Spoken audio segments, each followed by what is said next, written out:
A proposito di grandi eventi a San Donà di Piave, è iniziata lunedì 24 settembre la demolizione del famoso Teatro Astra. Siamo andati a vedere come procedono i lavori per la ricostruzione.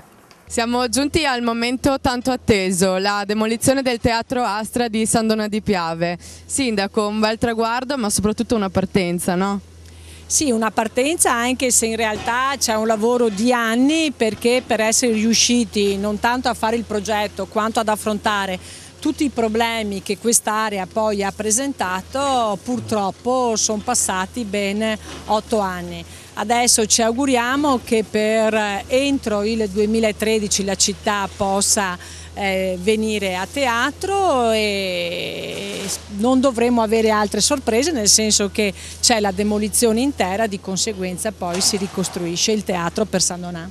Come mai la scelta di demolirlo interamente e non di tentare di ristrutturarlo? Ma principalmente per ragioni di costi e inoltre perché comunque il nuovo teatro che verrà fatto sarà più grande del vecchio teatro e quindi dovrà rispondere a quelle che sono le esigenze di un territorio, ma anche di dare nel teatro delle opportunità di fare più appuntamenti culturali, dalla lirica ai concerti alle opere. Assessore, siamo appena all'inizio con la demolizione del Teatro Astra, ma ci può dare qualche anticipazione sulla ricostruzione di questo teatro? L'opera è un'opera complessa, progettata dall'architetto portoghese Birne, diventerà un elemento significativo per la città di San Donà, non solo per la funzione ma anche come oggetto architettonico vero e proprio.